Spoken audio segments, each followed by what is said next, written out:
Merci beaucoup. Bonsoir, bonjour à tout le monde.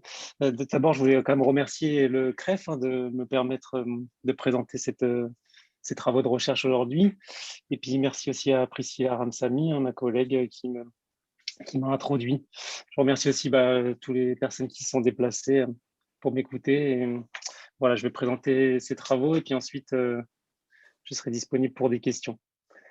Donc, mon intervention, c'est c'est un bilan d'étape en fait d'un petit projet de recherche sur l'enseignement et la formation dans les territoires ultramarins en temps de Covid-19. Donc, il s'agira dans la première partie de ma présentation de présenter les recherches qui ont déjà été effectuées à l'aide de divers collègues et puis de m'arrêter sur une recherche en particulier. Alors, le premier slide, j'ai simplement mis pour, si Priscilla peut partager mon PowerPoint à la fin, vous avez le lien en fait qui va décrire le projet dont je vais parler aujourd'hui. Alors, la crise planétaire qui a accompagné la pandémie de Covid-19 dans la première moitié de l'année 2020, elle a démontré la fragilité des systèmes globaux de gouvernance, notamment pour la mise en œuvre d'un plan global de gestion de l'urgence. Donc, en dépit des recommandations développées par les organismes intergouvernementaux, les priorités nationales, et spécifiquement dans le domaine éducatif, ont prévalu sur une définition coordonnée d'instruments régionaux et internationaux d'action. Or, une mesure mondiale a consisté, comme vous le savez, en la fermeture des établissements scolaires et des établissements universitaires et a imposé en fait la mise en œuvre de dispositifs d'enseignement, d'évaluation à distance dans des temporalités très courtes, ce qui a engendré des inquiétudes quant à leur efficacité. À partir de ce moment-là, on s'est mis à parler de continuité pédagogique. Alors, dans un tel contexte, ce qu'on peut dire, c'est que la France, en fait, c'est un cas particulièrement représentatif en matière de gouvernance éducative. Tout d'abord, c'est un pays qui bénéficie d'une économie solide, d'un système de santé à couverture universelle, d'une infrastructure numérique qui est quand même assez importante. On a aussi des résultats dans le domaine éducatif, même s'ils sont loin d'être excellents, sont supérieurs aux moyennes internationales. Cependant, sa structure administrative, avec une partie entre guillemets métropolitaine, ce qu'on nomme la France hexagonale, et des territoires ultramarins qui, eux, sont situés sur d'autres continents, cache en définitive une complexité qui représente aussi un obstacle dans la mise en œuvre de politiques publiques réellement adaptées aux spécificités locales. Alors, le déclenchement du plan national de réponse à la Covid-19 s'accompagnait de la mise en œuvre, comme je disais, d'un dispositif national de continuité pédagogique, confirmant finalement ces caractères centralisés du système éducatif français. Alors, la mise en place de la continuité pédagogique, elle a reposé sur ce qu'on appelle les TIS, les nouvelles technologies de l'information et de la communication pour l'enseignement, dont le pilotage en fait, a été délégué aux représentants territoriaux du ministère de l'Éducation nationale. Alors, il y a eu différents axes qui ont été menés. Tout d'abord, la fermeture des établissements scolaires, le télétravail du personnel scolaire, et puis finalement la virtualisation de la formation, des relations avec les familles, mais aussi des relations avec les collègues. Alors, en effet, dès le début du confinement, en mars 2020, plusieurs observateurs en fait, ont mis en évidence les limites inhérentes à ce type de dispositif qui pouvait générer, on pourrait même dire renforcer, des traitements inégalitaires entre les apprenants, puisqu'au final, ils présupposent que les acteurs et puis les usagers du système éducatif en fait, disposent à la base des ressources nécessaires pour y participer.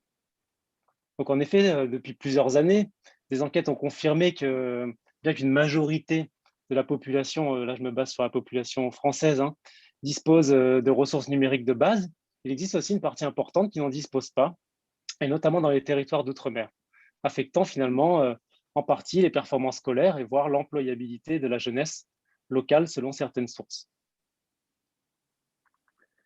Donc c'est donc dans ce contexte général qu'est né un projet de recherche, comme je le disais dans l'introduction, et les études dont je vais vous parler en fait représentent chacune un des volets en fait de ce petit projet de recherche nommé formation et enseignement en temps de Covid-19 dans les Outre-mer. Donc c'est un projet piloté par l'Observatoire caribéen du climat scolaire et qui est une équipe interne, on pourrait dire, à l'intérieur du CREF. Alors le projet FECOM a fait l'objet aussi d'un financement du ministère de l'Enseignement supérieur, de la Recherche et de l'Innovation. Le but était de financer des stages étudiants, des déplacements pour des conférences ou des colloques, produire un livre en fin de programme à partir des recherches qui ont été menées, et puis aussi l'achat de divers petits matériels. Alors, plusieurs collègues ont participé, j'en profite pour les remercier. Vous voyez leur nom sur le slide, voilà, je les remercie sincèrement. Donc, ils ont participé ou vont participer à l'analyse des données, qui ont été recueillies, dont je vais vous en dire quelques mots plus tard. Il y a aussi 2 stagiaires qui ont été embauchés dans le cadre de ce programme. Et voilà, ils sont là en cours. Donc, le projet, en fait, part d'une hypothèse que les étudiants, les élèves, en fait, il y a un micro, je pense, qui est activé. Je sais pas, j'ai un écho assez fort, je ne sais pas si c'est que moi. Alors, cela part d'une hypothèse, en fait, que les étudiants, les élèves et les personnels éducatifs des territoires ultramarins, du fait de leur éloignement, notamment géographique, mais peut-être pas seulement, connaissent finalement des singularités quant à la réalisation de la continuité pédagogique. Donc pour cela, j'ai fait passer pendant la première période de confinement des questionnaires en ligne auprès de ces différents publics pour essayer de mieux comprendre ce qui se passait en termes de continuité pédagogique et éventuellement des difficultés, etc., que les étudiants, élèves ou personnels pouvaient rencontrer. Alors, au vu du calendrier qui a été imposé par le gouvernement, c'est-à-dire un arrêté qui a amené très rapidement à la fermeture des établissements scolaires, l'organisation finalement de la continuité pédagogique, elle s'est réalisée quand les établissements avaient déjà fermé leurs portes. Donc, le travail d'ingénierie pédagogique, il s'est basé notamment sur des plateformes comme les espaces numériques de travail, sans que des dispositifs plus complexes ou des dispositifs ad hoc aient pu être déployés. Donc, avant de m'arrêter sur une enquête en particulier, je voulais quand même, comme je le disais en introduction, rapidement signaler les études, dont certaines ont fait l'objet de publications déjà, que notre petite équipe que j'ai présentée là a réalisé depuis le premier confinement. Alors, grâce à un questionnaire composé de 24 questions, plus la possibilité de laisser des commentaires, la première étude était une étude comparée, spécifiquement sur le public des fonctionnaires stagiaires, des INSPE de Martinique et de Guadeloupe, et des SP de Polynésie française et de Nouvelle-Calédonie, avec des taux de participation assez forts, 50%. Donc, je fais une petite parenthèse pour dire aussi que les taux de réponse, c'est très bien pour nos analyses, que les taux de réponse ont été très importants et je pense que ça souligne aussi une demande sociale à cette époque, un phénomène nouveau, un confinement, un enseignement en ligne qui se met en place à la hâte et finalement des usagers qui ont envie de s'exprimer sur cette question. D'où, je pense, aussi les taux de réponse assez importants. Donc, l'idée était de mesurer dans cette enquête et puis de décrire certains éléments du vécu des usagers, en fait, pour établir un tableau, disons, d'ensemble de la réponse humaine face à la crise dans un contexte ultramarin. Le principal résultat a été de montrer le contraste, en fait, entre d'un côté les injonctions ministérielles à la continuité pédagogique et de l'autre côté la satisfaction des usagers qui, elle, était laissée plutôt à déplorer. Alors, la deuxième enquête, elle s'est basée sur les étudiants de l'INSPE de la Martinique, donc avec une méthodologie similaire. On a recueilli 229 réponses, donc ce qui faisait aussi 42% de la population mère. Et globalement, le constat est similaire. Les résultats montrent que les stratégies d'enseignement à distance, en fait, qui ont été définies par les pouvoirs publics, elles étaient très improvisées, peu inclusives, et finalement avaient beaucoup de difficultés à résoudre les problèmes liés au manque de ressources techniques et économiques, en fait, dont souffre une partie des usagers. Alors, cette situation a engendré une surcharge de responsabilité également, et un niveau élevé d'insatisfaction et même de stress chez les usagers. Donc, non seulement on a la continuité pédagogique qui donne des résultats escomptés assez mauvais, mais on a également une fracture sociale qui semble s'accentuer en fait en séparant les classes sociales les plus privilégiées des autres. Comme l'ont observé aussi divers auteurs, la formation à distance n'a un impact positif que pour les étudiants qui possèdent déjà certaines compétences qui généralement sont socialement construites, telles que la motivation, la persévérance et la capacité à intégrer un retour d'information pour améliorer leur performance. Alors, un troisième questionnaire, donc un troisième volet, a permis de regarder de l'autre côté du miroir, en fait, en s'intéressant aux enseignants, avec un questionnaire un peu plus long, cette fois 42 questions, 855 répondants, des enseignants du primaire, du secondaire, mais aussi des CPE. Et le questionnaire visait, grosso modo, 5 domaines d'analyse. La possession de matériel informatique, les compétences et l'accès aux ressources numériques, l'organisation de la vie domestique, l'organisation du travail, et au final, le bien-être et le stress. Donc, mais même en inversant la focale, finalement, pour regarder du côté des enseignants, on tombe sur des résultats assez similaires, qui mettent en avant une fracture numérique. Les enseignants ont clairement perçu toutes les limites de l'éducation à distance et ils ont dressé un bilan plutôt, qu'on pourrait qualifier de plutôt négatif, de la continuité pédagogique. Toutefois, nous concluons ce volet, en fait, en disant qu'il est sûrement nécessaire, finalement, pour aller plus loin, pour se projeter, nécessaire d'investir dans les infrastructures éducatives de la France d'outre-mer, mais aussi, en parallèle, il serait envisageable qu'une meilleure formation initiale, une meilleure formation continue dans, dans le domaine des compétences numériques ou de la didactique en ligne soit proposée aux enseignants en formation continue ou en formation initiale aux futurs enseignants, aux INSPE qui se destinent à ces territoires. Alors, le cas de la Martinique, là, qui était pris pour exemple, nous montre en effet toutes les limites d'une politique éducative du tout à distance. Et c'est justement pour réduire cette distance qu'on remarque dans les réponses aux questionnaires, finalement, que les enseignants ont bricolé, on va dire, leur continuité pédagogique en ne suivant pas nécessairement les consignes en provenance des instances supérieures ou en ne suivant pas, en n'utilisant pas les outils forcément de l'institution. Alors, petite conclusion sur ces 3 premiers volets avant de passer à la suite. On pourrait dire déjà que ces divers constats ils nous invitent à réfléchir autour des fragilités de certains contextes, qu'on pourrait appeler marginalisés ou au moins périphériques, comme c'est le cas des territoires d'outre-mer, qui finalement souffrent encore aujourd'hui des effets de leur éloignement géographique, idéologique, par rapport finalement à ces grands centres de décision qui sont chargés de définir les politiques publiques et qui, eux, se situent la plupart du temps, entre guillemets, dans la métropole. Alors, le contraste se matérialise dans une organisation finalement centraliste qui provoque des solutions inadaptées aux spécificités locales, voire engendre une surcharge de travail ou même un stress. Alors, l'expérience semble donc confirmer que pour conclure cette petite sous-conclusion, en prenant les propos de Richard Clark, en fait, en matière d'enseignement et d'apprentissage, il nous dit que la pédagogie, finalement, reste toujours plus importante que la technologie. Alors désormais, je vais aller plus en profondeur, parce que là, je vous ai brossé un tableau très rapide. Je n'ai pas dit grand-chose, finalement. Je vais essayer d'aller un peu plus en profondeur en traitant une enquête en particulier qui était réalisée sur les étudiants de l'Université des Antilles, ou voilà, donc hors INSPE. Alors, 2 collègues m'ont épaulé dans l'analyse de ces données. Je les salue aujourd'hui. Il s'agit de Priscilla Ramsamy et Maurizio Ali.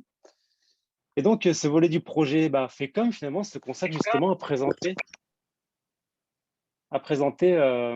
comme un cas d'étude qui veut contribuer toujours à la réflexion globale sur l'enseignement en temps de Covid en décrivant assez spécifiquement ou d'une manière assez singulière, j'espère, les conditions de vie, d'études et de travail des étudiants des 2 pôles, Martinique et Guadeloupe, de notre université, pendant la première période de confinement qui se déroule du 16 mars au 11 mai 2020. Alors, l'Université des Antilles, juste pour en dire un mot, il y a un peu plus de 12 000 étudiants, un peu moins de 500 enseignants et enseignants-chercheurs. Et voilà, c'est une université répartie sur 7 campus avec un budget de 90 millions d'euros. Alors, quelques mots sur la méthodologie et la population.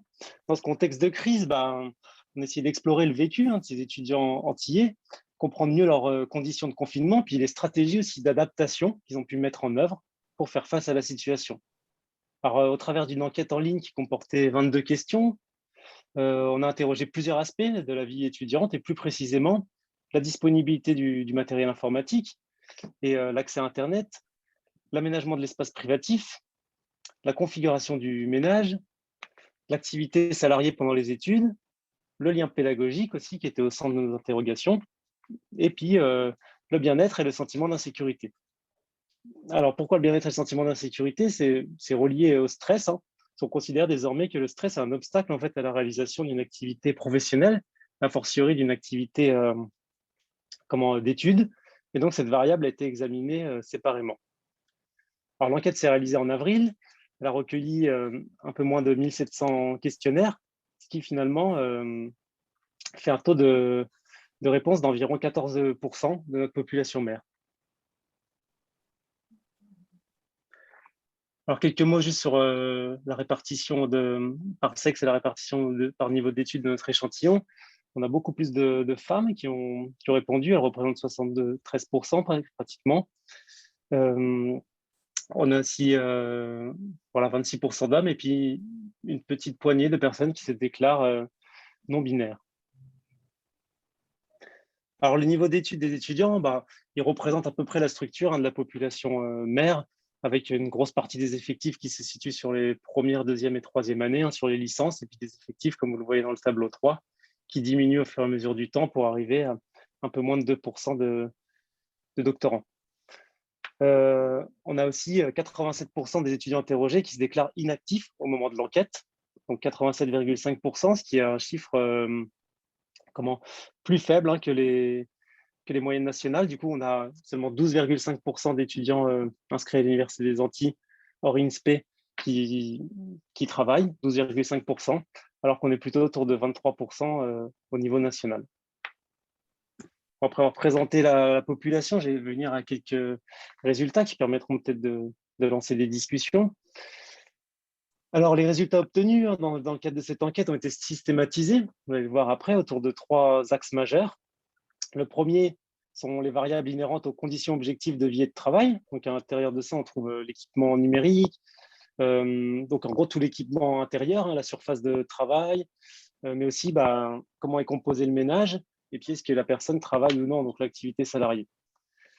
Le deuxième gros axe rassemble en fait la manière dont la continuité pédagogique a été vécue.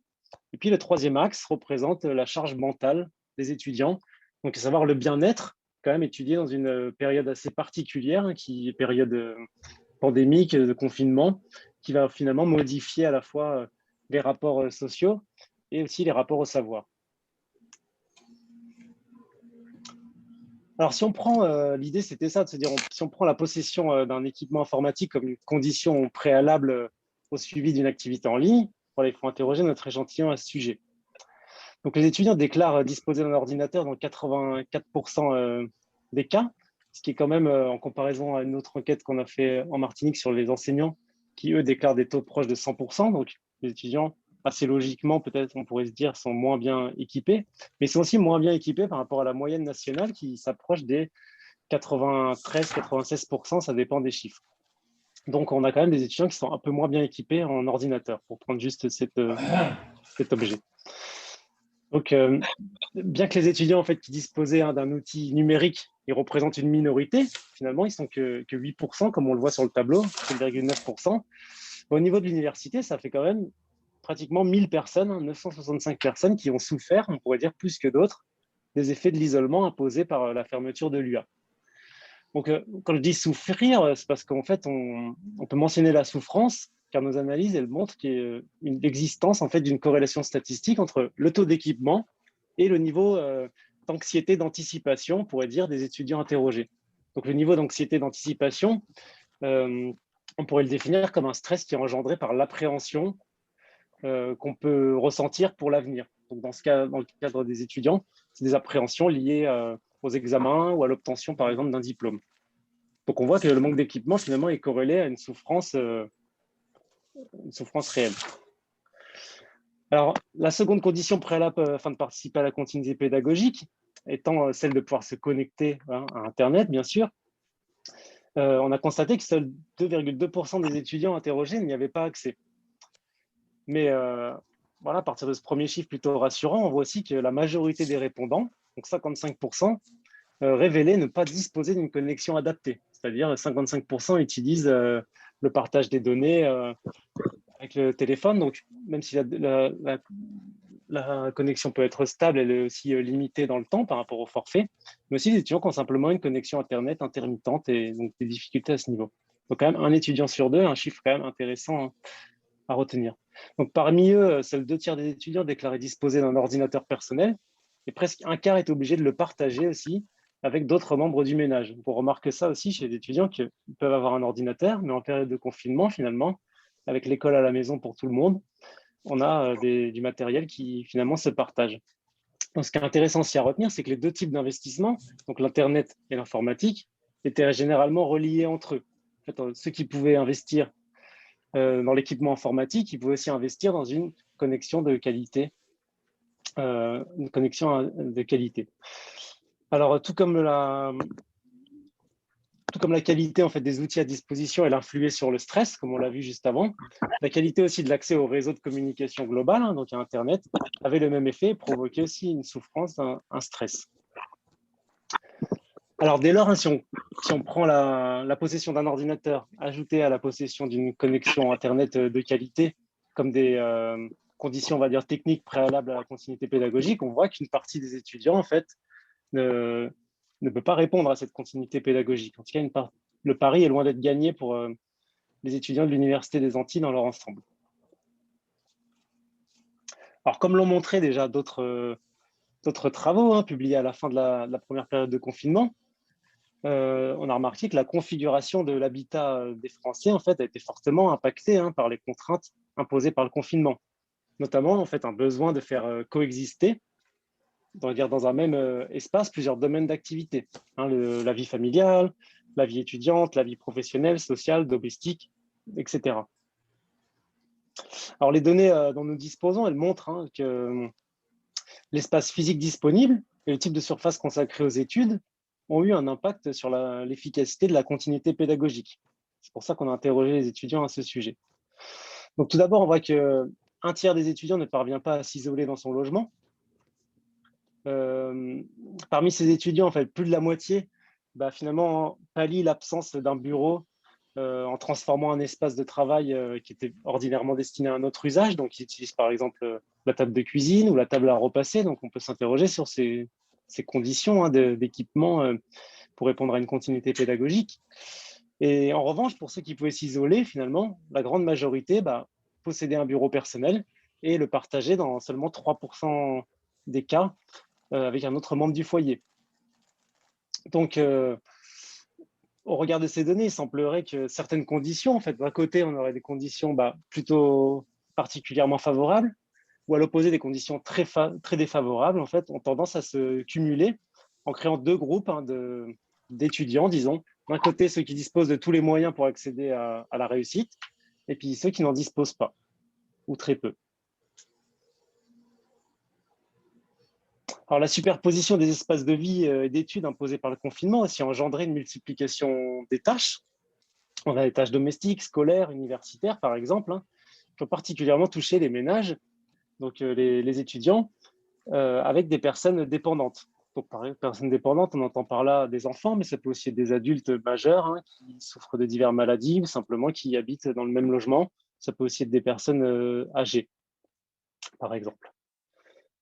Et donc, les données que nous avons recueillies montrent qu'aux Antilles, hein, un étudiant sur 10 est contraint à la prise en charge d'une personne dépendante pendant ses études universitaires. Dans presque la moitié des cas, il s'agit d'un enfant. Et disons, dans à peu près un tiers des cas, il s'agit d'une personne âgée et puis 30% d'autres types de personnes malades ou autres types de personnes. Donc, cette charge de travail, elle peut constituer, on peut le penser en tout cas, un frein puissant au suivi des études universitaires, et a fortiori quand elles se déroulent à la maison, au domicile, à distance. À l'Université des Antilles, pendant la première période de confinement, la quasi-totalité des enseignements, comme je l'ai dit un peu tout à l'heure, hein, s'est déroulée via les plateformes espace numérique de travail, via la technologie Moodle, mais aussi par l'envoi de mails. Alors, on a interrogé les étudiants à ce sujet et puis on remarque que seuls 58% en fait, des étudiants déclaraient se rendre sans difficulté sur le NT universitaire, donc sans savoir exactement pourquoi, problème de connexion, problème d'information, etc. Bon, voilà, seulement 58% y accèdent sans aucune difficulté. Presque un tiers se disent dans des difficultés modérées, et puis 10% se disent en grande difficulté, à la fois pour consulter soit le NT, soit la boîte mail. Donc cette situation, d'après nos analyses, hein, impacte non seulement la capacité de progresser dans ses études, effectivement, mais aussi la tendance à accroître le niveau d'inquiétude des étudiants, comme le montrent les tests du Q2 que nous avons réalisés.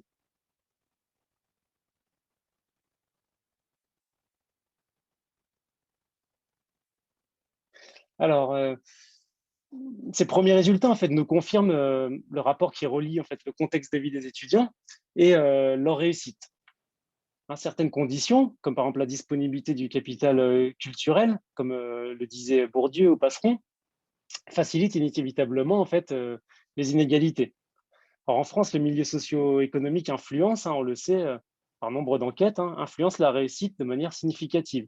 Par exemple, les résultats du premier round de l'enquête multinationale PISA, euh, donc les chiffres de 2019, en fait, ont mis en évidence la forte tendance au déterminisme social du système éducatif français. Alors, confirmant aussi cette tendance, d'autres enquêtes ont déjà montré que parmi les inscrits de l'enseignement supérieur, le taux d'échec est majeur chez les étudiants salariés. Donc, notre objectif, pour recentrer, n'étant pas celui de caractériser précisément les étudiants en fonction de leurs conditions socio-économiques, on s'est limité simplement à les interroger au regard de leur propre situation, avec un autopositionnement en fait, qui a permis de déterminer, alors, à partir de la perception des étudiants, le degré de dépendance entre les conditions socio-économiques de leur milieu et le degré de participation aux activités de continuité pédagogique. Alors, à l'Université des Antilles, les répondants, on va dire, se divisent en deux grands groupes distincts. On a une large moitié des étudiants qui se disent dans des conditions soit bonnes, soit très bonnes. Mais on doit souligner qu'une autre partie des étudiants, presque un quart, se déclarent dans de mauvaises ou de très mauvaises conditions sociales et économiques pour travailler. Donc, à partir de cet auto-positionnement, ça nous donne quand même une idée de la manière dont se perçoivent les étudiants entre leurs conditions sociales et économiques qu'ils jugent et leur degré de participation à la continuité pédagogique. Alors, les problèmes aussi auxquels on fait face une partie des étudiants interrogés ont contribué à entraver le suivi des cours à distance, qui a été aussi rendu complexe par les difficultés à maintenir une relation régulière avec ses enseignants et aussi par des inquiétudes liées à une nouvelle modalité d'évaluation, d'examen qui se mettait en place. Donc, pour mieux décrire cette dynamique, on a essayé de mesurer l'intensité du lien pédagogique que les enseignants ont réussi à maintenir à partir du ressenti des étudiants. Donc, en interrogeant les étudiants sur, de leur point de vue, quel lien pédagogique a perduré pendant la période de confinement.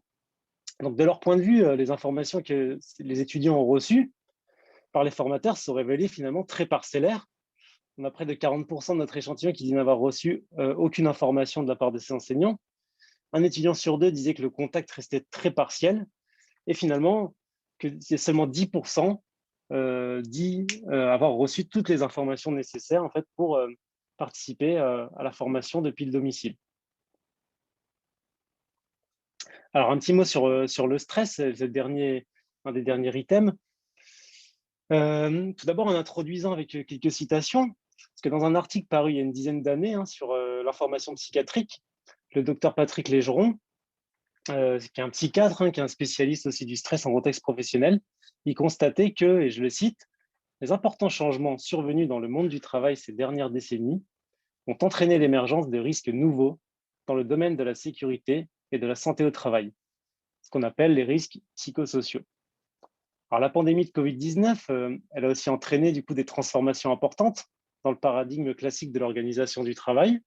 Et puis à son tour, elle a facilité, on peut dire, l'émergence de nouvelles formes de souffrance d'origine psychosociale en fait chez les personnes confinées, comme ça peut être le cas des étudiants.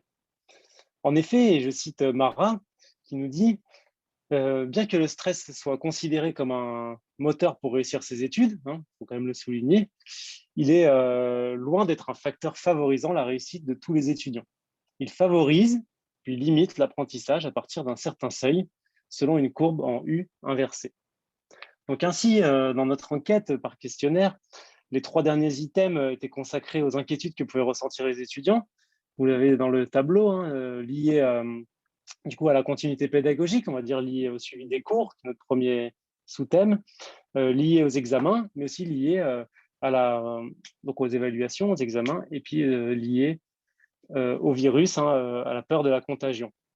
Donc globalement, on voit que les niveaux de stress que j'ai souligné et mis en gras sont quand même assez importants chez la population d'étudiants interrogés. Alors, les sources de stress sont aussi, il faut le signaler, sont en général multifactorielles, parce qu'on voit que d'autres variables en fait, peuvent contribuer à complexifier ce phénomène. Par exemple, on trouve une corrélation entre le stress et la charge de personnes dépendantes, notamment le fait d'avoir des enfants. Deuxièmement aussi, on a remarqué, ce serait quelque chose peut-être à creuser, mais que le stress ne touchait pas les genres de la même manière. Et en effet, les étudiantes souffraient d'un stress plus important, déclaraient un stress plus important que, que les étudiants. Alors en septembre 2020, peut-être pour revenir un peu en arrière, la ministre de l'Enseignement supérieur, de la Recherche et de l'Innovation, hein, Frédérique Vidal, qui d'ailleurs fait pas mal parler d'elle en ce moment, avait affiché un ton résolument optimiste hein, sur la situation des universités françaises, tant du point de vue sanitaire que pédagogique, et ce malgré, en face d'elle, des critiques et des inquiétudes croissantes des enseignants et des étudiants. Donc, a posteriori, on peut que confirmer hein, la justesse de ces inquiétudes en voyant que pendant cette période de confinement, en fait, hein, l'optimisme affiché par la ministre, finalement, constate avec les résultats qu'on a pu obtenir, qu'on a pu obtenir pendant notre enquête. Donc, en effet, on a bien découvert qu'une partie importante de la population étudiante de l'Université des Antilles ne dispose pas de ressources nécessaires pour suivre à profit hein, les activités de la continuité pédagogique. L'impossibilité aussi de s'isoler pour étudier, de se connecter à l'espace numérique de travail ou encore de suivre régulièrement ce qu'on a appelé du coup les vidéos-leçons. Tout ceci a eu un impact non seulement sur les performances scolaires, on va dire universitaires, mais a aussi facilité hein, l'émergence, comme je disais, de formes de stress qui ont aussi été constatées par d'autres auteurs par ailleurs. Alors pour les universitaires antillais, la continuité pédagogique n'a pas été une réussite, on pourrait le dire comme ça. Hein, loin de la rhétorique politique, finalement, la crise qui a été générée par la Covid-19 a aussi contribué à mettre à nu certaines défaillances, hein, pour aller un peu plus loin, certaines défaillances du système éducatif dans l'outre-mer français, mais aussi à rendre plus visibles certains obstacles structurels, et des obstacles, on pourrait dire aussi idéologiques, finalement, qui séparent les centres décisionnels nationaux des territoires les plus périphériques de la République. Donc, il est peut-être temps aussi de changer de paradigme, d'innover et de développer des politiques publiques, on va dire, plus respectueuses des particularités, des singularités locales. Alors, avant de redonner la parole, je voulais simplement ouvrir sur les perspectives de ces recherches pour dire que deux recherches sont en cours. Donc, l'analyse des données est en cours sur deux populations, les enseignants de la Guadeloupe et puis les étudiants de l'INSPE de Guadeloupe. Donc, j'espère vous proposer bientôt les résultats de ces enquêtes. Il y a aussi un livre, un ouvrage en préparation que je vais co-diriger avec Maurizio Ali. On a reçu 22 propositions qui sont en cours d'évaluation du coup pour cet ouvrage collectif. Et puis au-delà de ces enquêtes, hein, ce qu'elles nous apprennent en fait sur la période, disons, épidémique en particulier, l'idée est plus généralement, ce que je désire faire, quoi, plus globalement, de chercher à mieux connaître en fait le public étudiant, notamment ultramarin, au sujet de ses conditions d'études, de travail, de vie, disons. Et un des objectifs, finalement, est de réaliser une photographie du monde étudiant des Outre-mer. Je vous passe rapidement la bibliographie que vous pourrez consulter plus tard, qui a permis de monter cette présentation. Je vous remercie beaucoup, j'espère que j'ai tenu le temps.